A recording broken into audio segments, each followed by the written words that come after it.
Hello everyone, myself Sagar Ramesh Kute, working as Assistant Professor, Department of Physics, JMD College, Sinnar, Nasik. Now, last lecture we will discuss ferromagnetic domain, anisotropy energy and Bloch-Wall. Now, in this lecture we will discuss antiferromagnetism, that is nil temperature, and ferrimagnetism. First will be the antiferromagnetism, that is nil temperature. The most characteristic property of polycrystalline antiferromagnetic is that the susceptibility shows a maximum as a function of temperature. This can be explained qualitative on the basis of following model. Consider the crystal containing two type of atom A and B distributed over the two interlocking lattice. For example, let A atom occupy the corner point of an elementary cube and the B atom being located at the center of this cube. The interaction between two atoms can be such as spin tends line antiparallel to the B spin at low temperature. This interaction is very effective, and in external field, the magnetization will be small.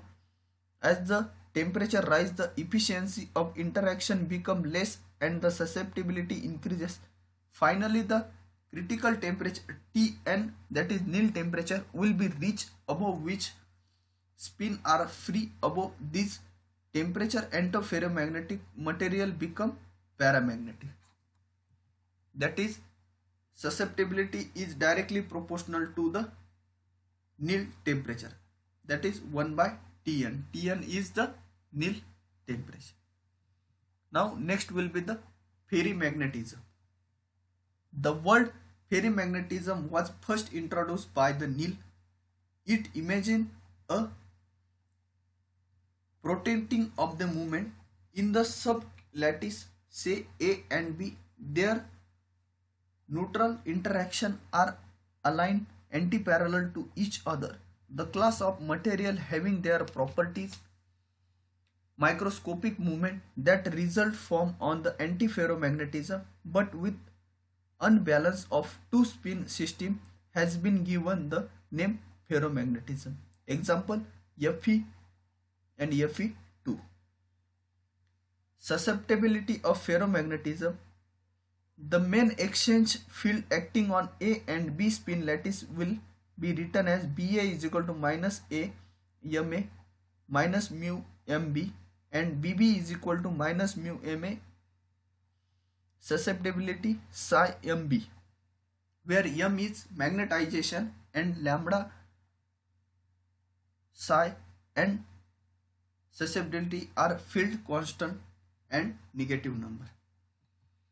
The interaction energy is V is equal to minus 1 by 2 bracket B suffix A M suffix A plus B suffix B M suffix B, that is equal to minus half bracket lambda minus lambda M square suffix A minus mu M suffix A into M suffix B minus mu M suffix A M suffix B minus psi M square suffix B, that is equal to minus 1 by 2 lambda M square A plus mu MB into Ma plus psi MB into M square B, that is equal to minus 1 by 2 lambda M square suffix A plus mu M suffix A M suffix B plus mu suffix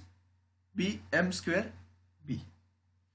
For lower interaction, energy V is equal to 0. Mu Ma is equal into Mb is equal to 1 half minus 1 half bracket lambda M square A minus mu M square B. Mu is equal to minus 1 by 2 bracket lambda M square A minus mu M square B upon Ma into Mb. This will be the equation number first.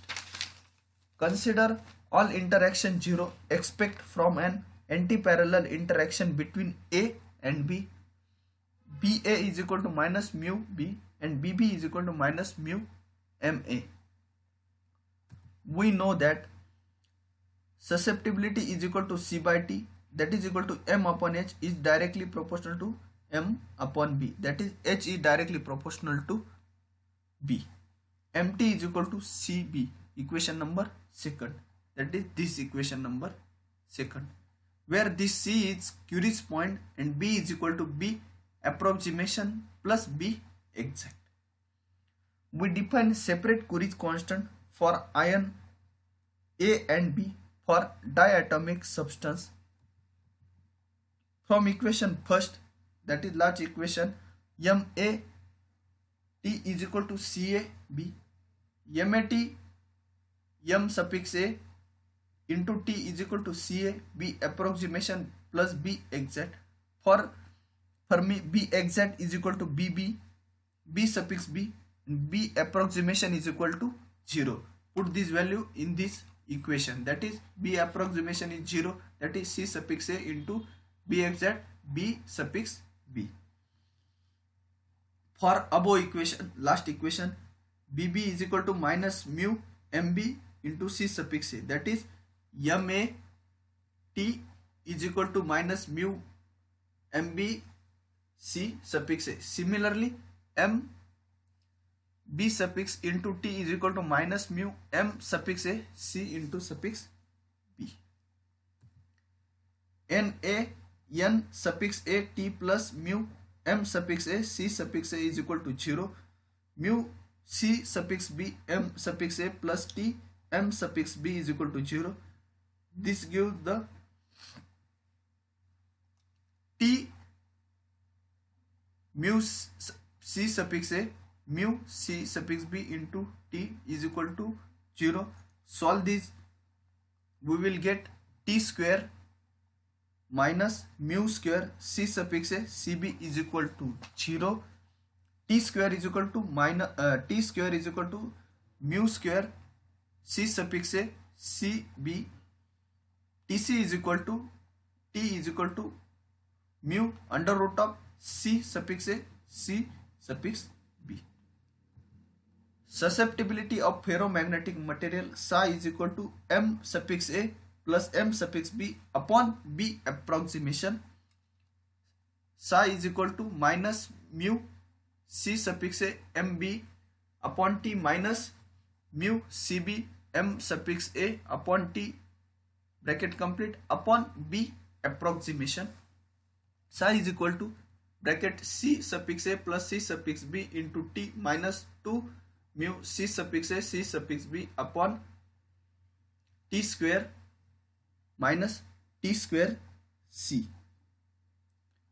When C suffix A is equal to C suffix B is equal to C antiferromagnetism, that is psi is equal to 2CT minus 2 mu C square upon T square TC square. At Curie's point, C is equal to TC upon lambda. At nil point, C is equal to Tn upon mu, where TC is equal to Tm.